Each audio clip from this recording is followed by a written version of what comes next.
Hi friends, today Jananayagan படம் பார்க்கறதுக்காக காரைக்கால் லா cinemas போயிருந்தேன். நான் ஃபஸ்ட் டைம் இந்த தேட்டருக்கு வரேன். ஆக்சுவலாக ஒரு 8 பேர் போயிருந்தோம். தேட்டர் நல்லா நீட்டாகவே இருந்துச்சு. அப்புறம் டிக்கெட் வாங்கிட்டு தேட்டரை கொஞ்சம் நேரம் அப்படியே சுற்றி பார்த்துட்டு அப்புறம் ஃப்ரெண்ட்ஸ் எல்லாருக்கும் டிக்கெட்டை சும்மா ஷேர் பண்ணி கொடுத்துட்டு அப்படியே நேராக உள்ளார போயிட்டோம். அப்புறம் உள்ளார போனதுக்கப்புறம் எனக்கு ஒரு விஷயம் ஞாபகம் வந்தது. நான் போன டைம் சொன்ன மாதிரி அந்த டைட்டில் கார்டு என்னவா இருக்கும் அப்படின்ற ஒரு இதில் தான் போனேன்.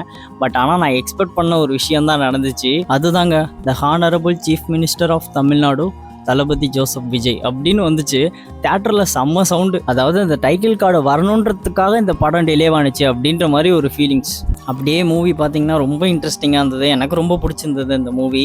அது மட்டும் இல்லாமல் இவரை பற்றி சொல்லணும்னா, இவர் கரெக்டாக 52 வயசு ஆகுது. பட் ஆனால் இவர் டான்ஸ் பார்த்தீங்கன்னா ஒரு 25 வயசு பையன் மாதிரி ஆடிட்டுருக்காரு. வேறு லெவலு. அப்புறம் ஆக்ஷன் இருந்தது, ஃபைட் சீன்ஸ் இருந்தது, அப்புறம் இன்டர்வல் விட்டாங்க. செம்ம இன்ட்ரெஸ்டிங்காக போயிட்டு இருந்தது.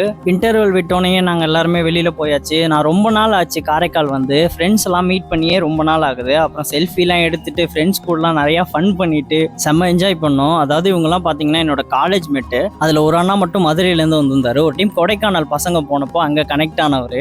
அப்புறம் செகண்ட் ஹாஃப் கண்டினியூ பண்ணோம். ரொம்ப இன்ட்ரெஸ்டிங்காக போணுச்சு. ஃபைனலாக வந்து மூவி வந்து முடிஞ்சிருச்சு. ஸோ ரொம்ப ஒரு மாதிரி கஷ்டமாக இருந்தது.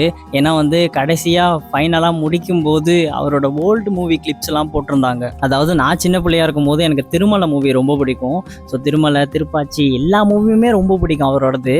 அது மட்டும் இல்லாமல் துள்ளாத மனமும் துள்ளும். ஆக்சுவலி இந்த மூவி பார்த்தீங்கன்னா 99 ரிலீஸ் ஆன மூவி. நான் பிறந்தது வந்து 98. நான் பிறந்து ஒரு வருஷத்தில் ரிலீஸ் ஆன மூவி தான் அது.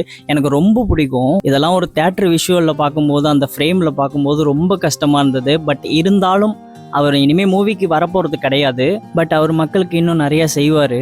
ஒரு ஸ்டாண்டர்ட் சிஎம்மாக எப்போவுமே மக்கள் மனசில் இருப்பாருன்றதுல மாற்று கருத்தே கிடையாது. தேங்க்யூ.